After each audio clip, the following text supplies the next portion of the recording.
And I really, well, Swamiji, he was talking about how there's just a wave of divine grace is just always flowing, and he said like probably Babaji, he hears the most exquisite symphony, and it just is like passing through him, and then he's receiving some other incredible inspiration, and most people would be writing down what came, but it's just such a flood of God's grace just always flowing. And I was thinking about that in the waves in the ocean, and those waves were just continually going, and the surfers, they had to work hard to get out there, and then they started riding the waves. And but they waited for the biggest wave they could see, and then they just had this great delight, and it just and you could just think of that as the inspiration of God. And then when that wave recited, what did they do? They didn't just keep on going under their own power. They just turned back to the source of those waves, and then they just took another one, and they never left that inspiration. And of course, that's how we as a devotee, we should always live. Years ago, in the early days of Ananda Publishing, I was talking with a staff member and about sharing nature books. I've written some nature awareness books, and I was talking about how we could spread the ideals to South America, North America, Southeast Asia, and just I was just really talking like that. And I was bemused at the contrast in human nature because the staff member had his hands on the calculator and was just going like this as I was talking about that. And of course, it takes both aspects for anything. It needs to be grounded. But there has to be a vision as well. But Swami Kriyananda says that that energy, the flow of energy is intelligent, and that we can move matter much more easy when we tune into consciousness and with energy. Because if we're concentrated on matter, matter's heavy and it's fixed. And our attitudes reflect that, and we don't receive real deep inspirations, and it's more run of the mill. He talks about we just get in a rut in his course on the yoga and success principles. We just get in a rut, and it's not a new expression. And where is the greatest source of energy? Well, of course, it's in God.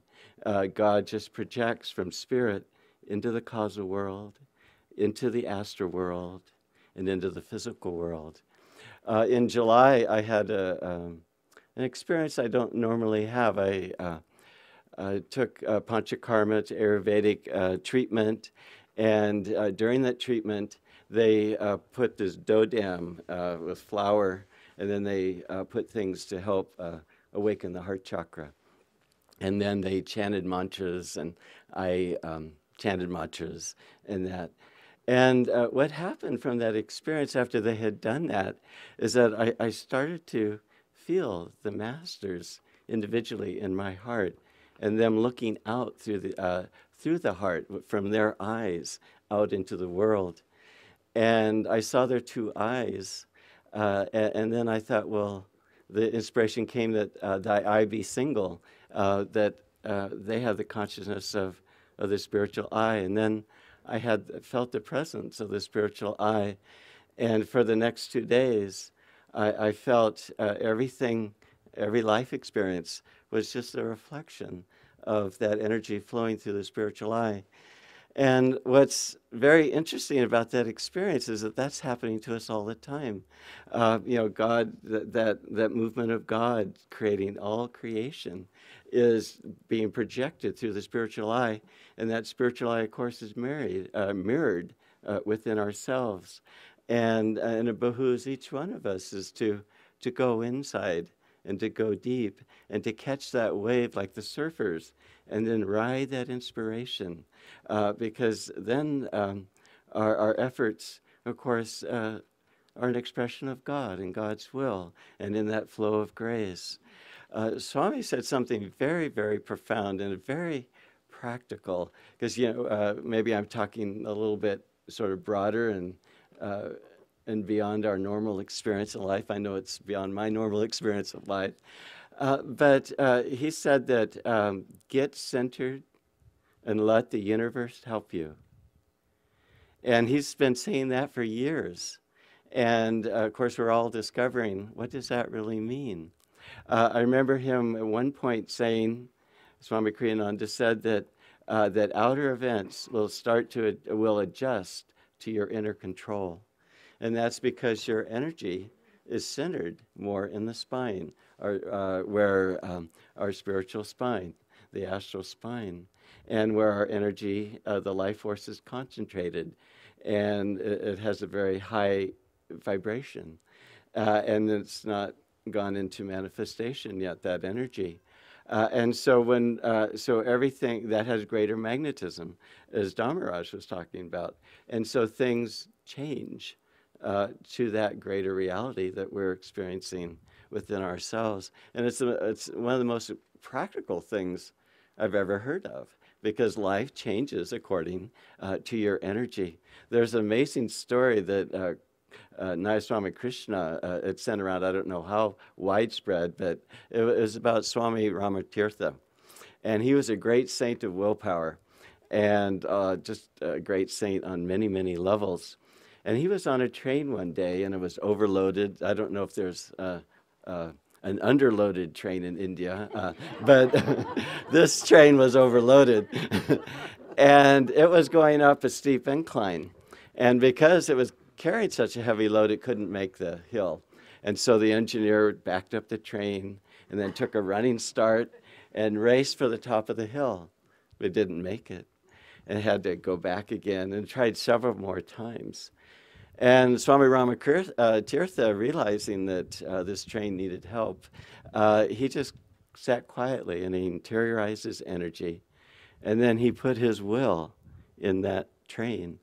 And this time the train was able to make it up and over the hill and continue on its way. Of course, he's a very, very great master, and he was able to do that. In reading the autobiography of a yogi by Master, I was struck by one of the chapters where Yogananda said that advanced souls are able to manifest causal worlds. And I thought, well, that's a pretty high level. And, it's the destiny for every soul. But, this morning I'd had that thought. And then I had the following thought that, well, what we've seen in our lifetime is we've seen a soul create what I think is a causal world, or pretty high world here at Ananda, and had to move physical manifestation in order to create Ananda. And of course, that's Swami Kriyananda. And look what he's been able to do out of the causal world in this physical world. And we've all been a part of that. And what a tremendous blessing. And the new movie, Cities of Light, it really celebrates that of just tuning in, working from the inside out. And everything that we have here is a very dear expression of that movement of being in touch with that flow into outer manifestation. Swami Kriyananda, for success in any endeavor requires a tremendous amount of energy. And getting everything off the ground, whether we live here at Ananda or we live and have our service outside of Ananda. It's Dwapara Yuga, and it's the age of energy, and it seems like everything has been amped up so that we all have to put out much, much more energy. And he said that the greater the will or willingness, the greater the flow of energy. And I remember way back, maybe it was the early 1980s, I was talking to an Ananda member that I really respect. And we were just sharing what we were doing in our spiritual life. And he said that I'm working to overcome resistances. And he's done that very well. And his life is very beautiful because of that. Shortly after that, I went on a tour. My first book, Sharing Nature with Children, was published in England. And so I went on a 5-week publicity tour. And I had lots of different experiences. I got to meet and spend a long time with Sir Peter Scott and do lots of interviews. And at one point, I was the follow-up act for a group of socialist actors in London who had this sheep and goat show. And I'd come on right after the sheep and goat. And it was for inner city children to show them what was the difference. And so after those 5 full weeks, I spent the night in the Ananda Atherton community one night, and then I flew on to Australia for 5 more weeks of lectures and workshops. And I remember doing 15 programs in 17 days. And my sponsor, who was a high official with the Office of Education in New South Wales, he turned to me in the car. We were just driving from out in the outback towards Canberra. And he just was very delighted, smile on his face. And he said, guess what? On our long drive, there's a university that'd like to have a lecture, and we can, you can talk there. And I sort of kind of nodded my head like this and then turned and looked the other way. And I just sort of muttered to myself, said, I've been talking so much here. Why don't they just play one of my, record one of my talks and, and play that, you know? And then we arrived at the university and people were there. And I realized that I really didn't have the right spirit. And I knew I needed some help too. And so I went out just in the grassy area with trees, and I prayed to Master, and just asked for his help, and asked for his energy. And at the end of that prayer, I just felt so much energy, and I also prayed for enthusiasm, and I felt a tremendous amount of enthusiasm. But that wasn't all Master gave me. There's an outdoor teaching strategy we use that now is used all over the world called flow learning.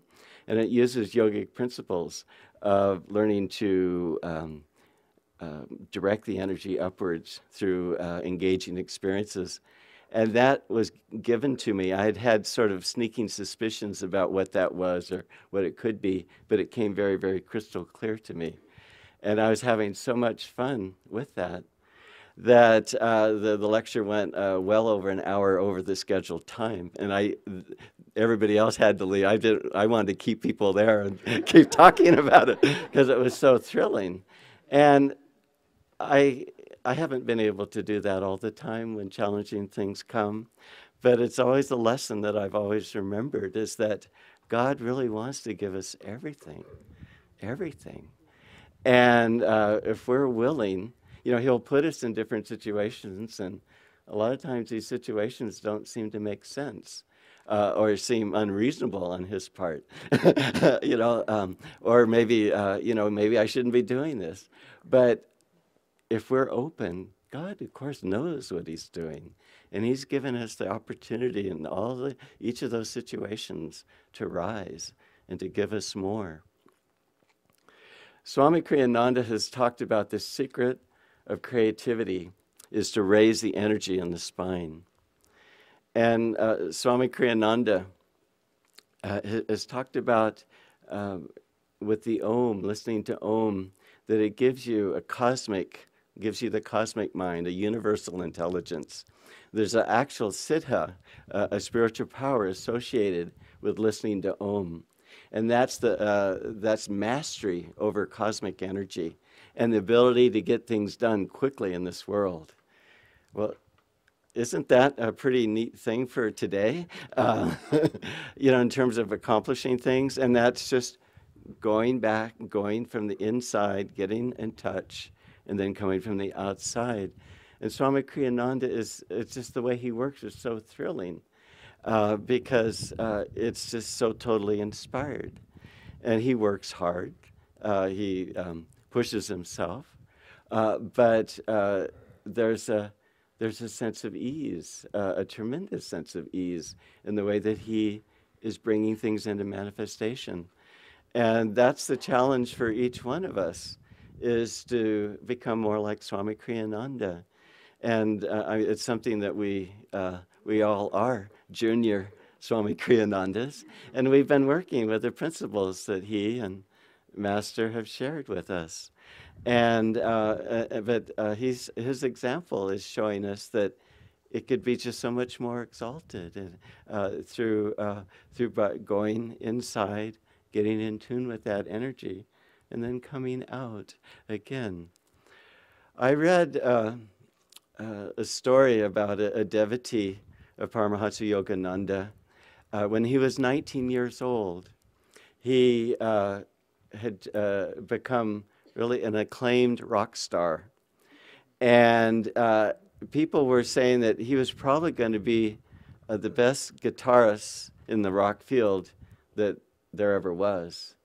And he had that whole life ahead of him. And then he got ALS, Lou Gehrig's disease. And over a short period of time, he couldn't move, couldn't speak, and he had to have a breathing tube. And he found out about Master's teachings, and he became a student of our path. And when he learned the techniques, he never learned the techniques having the use of his body. So he had to do the energization exercises mentally. He had to do Kriya mentally. And he meditated, he tries to meditate. He says, I attempt to meditate 4 hours every day. And he says, sometimes I call it a swallow-thon because my saliva just goes down my throat. He said, I was inspired by something that Rajarsi Janakananda said. He's the most advanced disciple of Paramahansa Yogananda. That in the latter 2 years of Rajarsi's life, he had a brain tumor that was very, very painful. And Rajarsi said that Master would come to him into his body and take the pain away, take the pain himself. And this disciple said that, well, Master loves all his arrogant, mistake-prone disciples, and maybe he'll do that for me. And he had a feeling that Master was doing it for him, because he said that most of the time I feel inner peace, and during the day. And so he was trying to meditate, and his mother was there in the room, and she was lying down in front of him. And she had a dream vision, and she was startled from that vision she had. And she looked at the disciple, and she saw not her son. She saw Paramahansa Yogananda sitting there in the wheelchair with a breathing tube in his mouth, and he had a big smile, and he just smiled blissfully at his mother. And then she kind of opened her eyes and looked again, and then she saw him there, and he gave a jerk. And the disciple said that what he feels what had happened is that Master had come to him to relieve the suffering, the pain that he experiences. And then the jerk that he felt was Master saying, okay, now, it's yours now. And just such an incredible story. But, Master said that he comes into each of our bodies every night to see how well we're doing. And Master's nearer than the near. And we know that he lives in us. His consciousness is inside ourselves. And if you want to think of it in terms of Kriya Yoga, just the deepest part of our spine. The deepest part of the Sushumna, and he's even beyond that. And so his consciousness is there. And so let us, all of us, vow, each of us, to get centered and let God and Guru help us. As Lahiri Mahashai said, that if you don't think of me, how can I help you? Bless you.